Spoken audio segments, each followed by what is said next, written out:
welcome to Candid Conversations with Candidates, sponsored by Crowing Power in partnership with the Brainerd Lakes Chamber and Lakes Media Collaborative. I'm Lisa Paxton, and joining me is Carrie Ruud, State Senate candidate for District 10. Welcome, Carrie. Glad you could join us. Thank you, Lisa, and thank you to the Chamber. My pleasure. We're looking forward to your opening comments. Thank you. Well, I'm Carrie Ruud, and I've met many of you traveling through the district in parades and community events and forums. But for those of you who I haven't had the opportunity to meet, let me tell you a little bit about me. I live in Pelican Township. My husband and I have a small independent real estate company in Breezy Point. We've been in business for 25 years. I've been the president of the Greater Lakes Association of Realtors and the Minnesota State Realtor of the Year. I'm an avid outdoors person, and my husband and I enjoy hunting and fishing, and it's become a great family tradition. I'm a former mayor and a former state senator. I am pro-life. I believe in life from conception until natural death. I am passionate about senior issues. My mom and dad are 96 and 97, and they've recently moved into assisted living. And so I live that life every day. We use a lot of senior services, and I'm very focused on making sure that the safety nets are there for seniors and they have a great quality of life. Veterans have also been a priority for me. My husband's a veteran. My mom and dad are World War II veterans. My brother's a retired colonel, and my nephew is deploying to Afghanistan next week, so please keep him in your prayers. I'm running because of jobs and the economy. We have the highest unemployment rate here in our district, and when I take my granddaughter to school in the morning and there's a gentleman at the corner with please hire me, skilled labor, will work, that's not right for Pequot Lakes, that's not right for this district, and that's not right for the state of Minnesota. So please send me to St. Paul in November, and we'll change that. Thank you so much, Carrie. Let's go ahead and go on to our questions. These are going to be pretty rapid fire, so we'll stay on target. So give me 3 things that distinguish you from the other candidate. Oh my, I think my experience really is in the foremost. What I've accomplished. I'm a small business owner. You know, I have grandchildren, I have a family. I've worked on senior issues. I think that those all bring to bear in the difference between us. Okay, great, thanks. So, as we look at the economy, you mentioned jobs in the economy as a priority for you. What strategy do you propose to help grow jobs in Minnesota's economy? I think the basic thing is for government to get out of the way.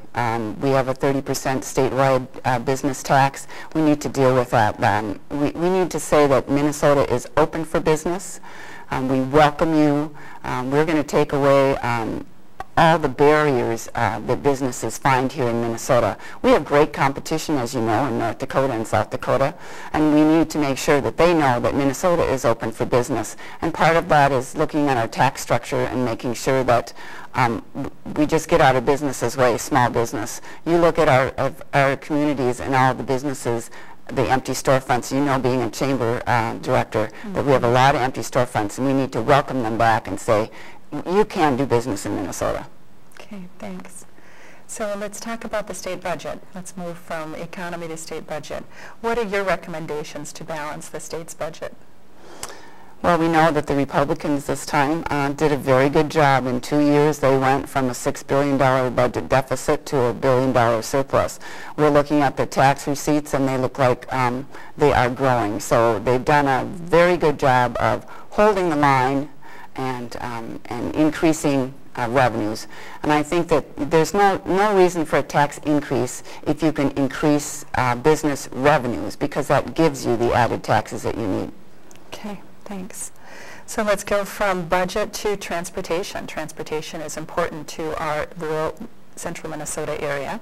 So what is your solution to Minnesota's unmet transportation needs? Well, one of the things that's very important in greater Minnesota are our airports, and you know that, working with the Brainerd Airport, making sure that we have a good carrier there. We have small airports all over, the Aiken Airport, the Pine River Airport, even our little Breezy Point Airport. Those are all very important to our business interests, making sure that they know that they can do anything they want in a small area and still have that. They can bring in their business people, they can bring in freight, they can ship freight, they can do all those things. And so I think it's important that we really concentrate on our airport, because that's where the future is in our transportation needs. Okay, good. So when you talk about transportation, any thoughts as far as the road, highway, any of that piece as far as transportation goes? Well, we have our dedicated tax towards our roads and bridges, and we need to make sure that that money, just like all the other dedicated tax, actually goes towards our roads and bridges and not spend it on other projects. Okay, good, thanks. We're going to shift gears. We're going to talk about a lot of different topics in our short time, but let's talk about education. What do you think the state's role is in workforce development? Oh, that's a great question. You know, like I said, my dad is 96 years old, and he grew up in Hibbing, Minnesota, and we have not changed education since he went K through 12. We still have K through 12 education. And something tells me that our students are very different than my dad growing up in the mining community. Our students today, at a very early age, are very tech savvy. This technological world has just rushed them into this next phase, and we haven't changed our education. There's so many exciting things out there in education that we can use, and we need to embrace those changes. We have, we have manufacturing jobs here that go wanting because we don't have trained workforce. I think this chamber has been wonderful in focusing with the business community in bringing the educational needs to our manufacturers. They're out there with a program that no one else has, and we need to take that program and bring it statewide because you know how wonderful that program is. So changing our education so that we meet the needs of our business community, I think, is really foremost. Okay, thanks. Our last question relates to healthcare. Minnesota's healthcare spending is expected to double in the next 10 years. So how would you address the rising cost of healthcare? Oh, that's a difficult one. I think we all struggle with that. You know, like I said, I'm a great consumer of senior health care programs. And when we do a good job of keeping seniors in their homes, my parents were able to stay in their homes until 96 and 97 because of the great care they had in their community. We have Meals on Wheels. We have home health care. We have RSVP seniors services.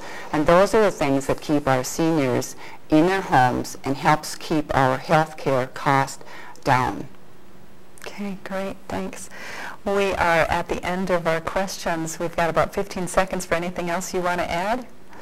Well, you know, like I said, I'm a great consumer of the environment, and one of the things that we need to really be aware of is we have a great tourism industry in the Brainerd Lakes area and the Aiken Lakes area, and we need to make sure that we take care of our environment. And with the aquatic invasive species looming, we need to really be aware of our environment and take care of it.